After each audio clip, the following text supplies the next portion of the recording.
Hello everyone, welcome. We are in chapter 6, Windows Forms, Buttons, Checkboxes, Radio buttons, panels and group boxes. See, first of all, buttons. There is no more popular control in Visual Basic than buttons, with the possible exception of text boxes. And buttons are the plain controls that you simply click and release. Okay, already you know what is button. Already you might have used it. And setting a button's caption, you use a button's text property to set its caption. So this property is available at both design time and runtime. After you add a button to a form, you set its caption by placing the appropriate text in the text property in the properties window. Okay, so at design time also you can set the text of a button using the text property, and in code also you can set the text for a button. See here how to set text for or caption for an button for a button. See here example is button1.text equal to you clicked me. Okay, the text will be button1.text equal to you clicked me. So this is the code. And setting a button's foreground and background color. See here, but background color of a button at design time and 3 sets of colors are available: a set of standard Visual Basic system colors, web colors, and palette of custom colors. You can use 3 colors, and that is 3 set of colors: system colors, web colors, and a palette of custom colors. You also can set the button's background property at runtime, setting it to a color value, such as those in Visual Basic color enumeration here. So I am setting a button's background to blue. So here setting a button's background to blue color. See, the code is button1.back color equal to color.blue. Okay, this is the code to change the background color of a button. And there is one more, the fore color. To change button's fore color, that is button1.fore color equal to color.red or any other color. This is the code. Setting button's font, you can set font property of a button at runtime. Here is an example where I am changing a button's caption to italic to give a little more emphasis. And I should recover the current font object in the button, then I should use a font classes constructor to base a new font on that original font, making a new font italic. See here the code to set the font property: button1.font equal to new font button1.font, font style.italic. Okay, so this is the code for button1.font equal to new font button1.font, font style.italic, font style.bold, or any other. There are several font enumerations: strikeout, underline, like that. Handling button clicks. So you respond to button clicks with the button's click event. To add a click event handler, just double click the button at design time, adding a sub procedure such as this one to your code. Okay, already you have seen how to write a code. First of all, at design time you should double click the button and you will get this code. That is private sub button1 click event handles button1.click. See, this is button1's click event. That means when you click the button, something should happen. That is, whatever it is, you should write inside this procedure. Okay, so see, the procedure is under the button1's click event. Textbox1.text equal to hello from Visual Basic. That is, when you click button1, then the text box 1, the caption of text or the text of text box 1 should be hello from Visual Basic, and you have a double click also that is private sub button one's double click event also, but here you have a single click handling buttons click event. So resetting the focus after a button click, you do the controls focus method, and that's something you frequently do in real programs after button clicks. This is how it is in the code. See, private sub button one's click event, rich text box one dot find visual basic, rich text box one dot focus. Focus means the control will be on rich text box, the focus or the control will be on the rich text box here, because you have written rich text, you have given the focus to rich text box 1 in the code. Okay, so it will find the word visual basic, and the focus or the control will be left on the rich text box 1. Setting buttons tab order, already we have seen this concept in one example. To make your buttons more accessible from the keyboard, especially if you have got a lot of them, you can, if there are many buttons in your form, and you can use the tab stop and tab index properties. Already I have shown this example in previous videos. That is, you have a tab stop and tab index property, and you can set tab index starts with 0, and you can set the order. Tab stop indicates if this button can accept the focus when the user tabs to it, and tab index is the index of the current button in the tab order, and it starts at 0. When the user presses the tab key of your keyboard, the focus moves from button to button ascending through the tab order. Okay, you can give any order, you can change the order using tab index property, and you can disable the button by setting its enabled property to false when it is inappropriate to use that button. When a button is disabled, it is inaccessible to the user and it can't accept the focus also. If you disable a button, then it is inaccessible to the user. See how to do that. The code is button 1 dot enabled equal to false. Okay, so here the button 1 is disabled, and again if you want to enable it, then button 1 dot enabled equal to make it true. Okay, button 1 dot enabled equal to true. Showing and hiding buttons. So it is just the visible property, that is button 1 dot visible equal to false. You can set the visible property to false using at design time using the property window. You can set the visible property to false, or you can write a code, that is button 1 dot visible equal to false. That means button 1 will be invisible, and if you want to make it visible, again button 1 dot visible equal to true. Resizing and moving buttons from code.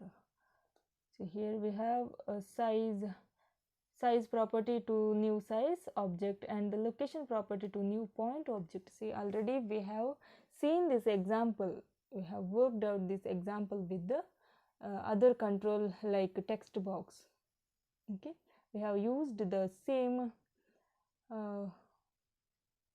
code or same property, size and location property with the text box, and the same thing with the button.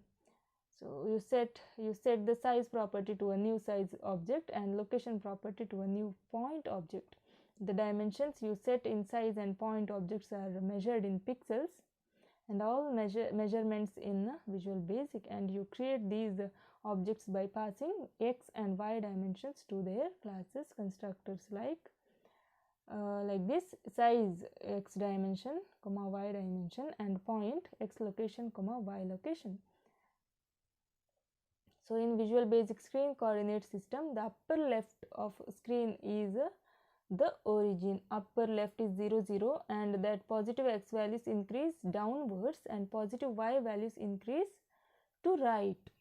Okay, so in Visual Basic, upper left of screen is 0 0, and the positive x values increase downwards and positive y values increase to the right.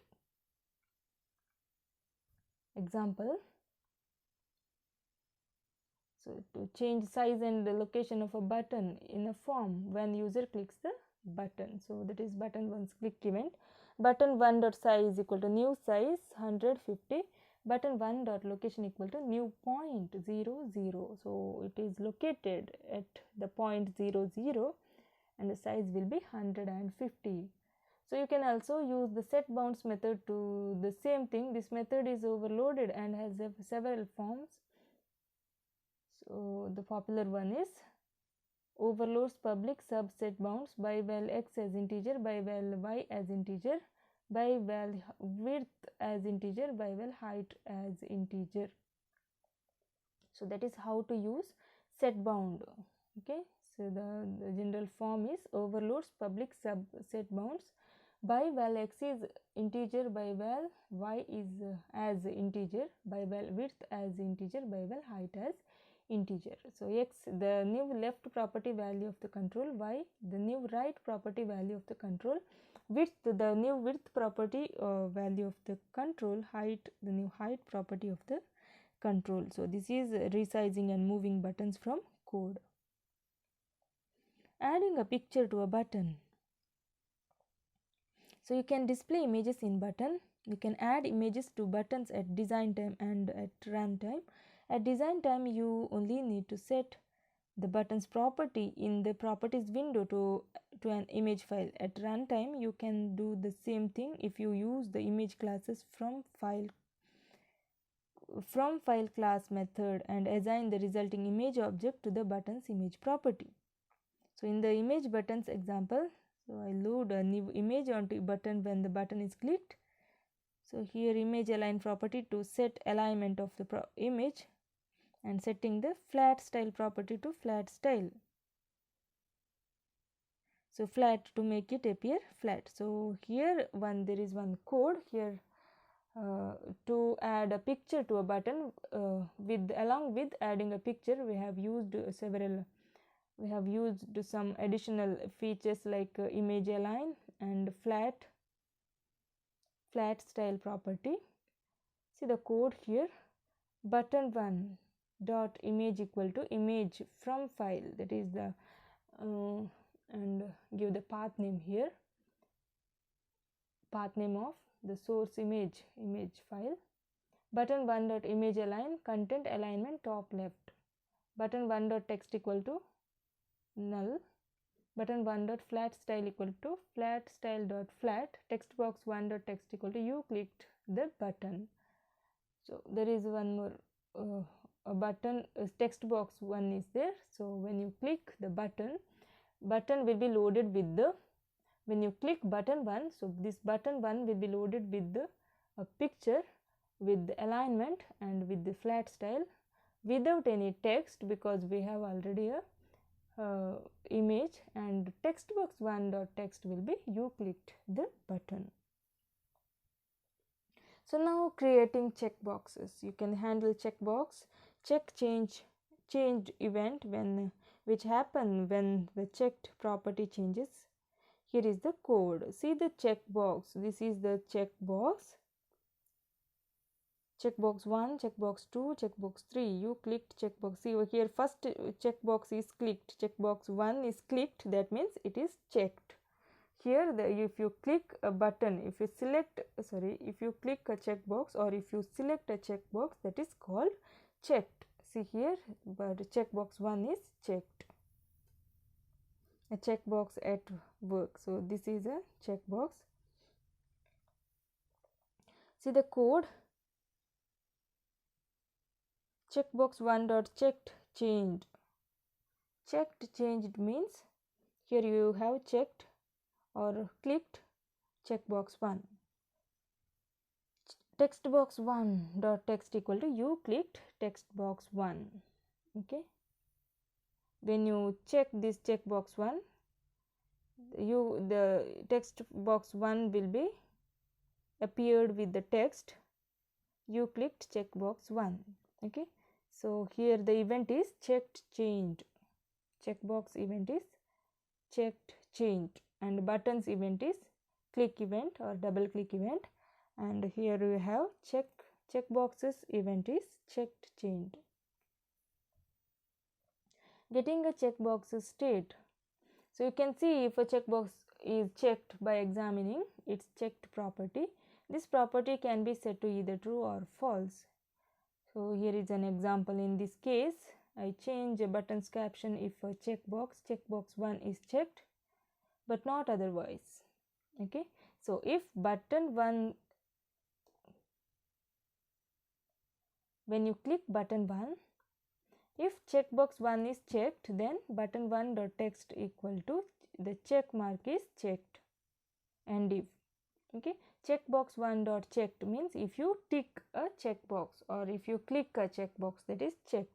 When the checkbox 1 dot checked, then button 1 dot text equal to the check mark is checked, getting a checkbox state. So here how whether the state of checkbox is true when it is checked.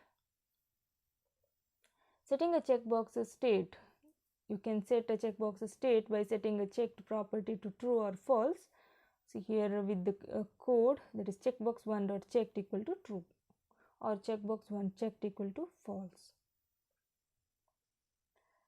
True means check, false means uncheck. See here, creating 3 state checkboxes. By default, checkboxes are 2 state controls. You use checked property to get or set the value of 2 state checkbox. So if you set checkboxes 3 state property to true, actually normally by default checkboxes are 2 state controls, that is checked true and checked false. Checked and unchecked, check and uncheck. So if you set the checkboxes 3 state property to true, you make checkbox into 3 state control. You use the check state property to get or set the value of 3 state checkbox. The 3 states are checked, unchecked, indeterminate. Okay, checked is a check appears in the checkbox.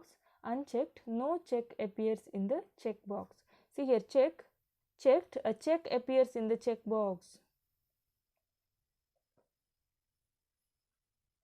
See, for example, see here, check appears, that means you have checked checkbox 1, and unchecked, that is checkbox 2 and checkbox 3 are unchecked, and checkbox 1 is checked.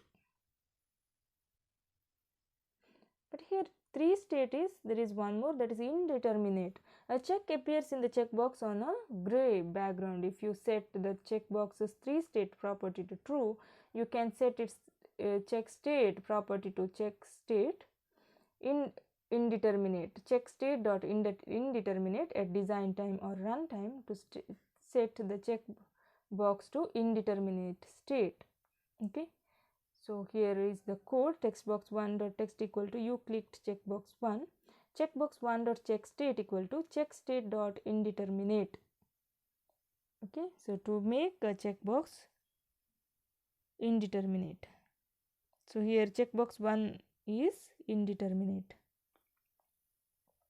So this is a checkbox in indeterminate state. See how it appears in a gray background. The checkbox 1 is checked with the gray background. Okay, checkbox 2 and checkbox 3 are unchecked, and checkbox 1 is indeterminate because it has a gray background.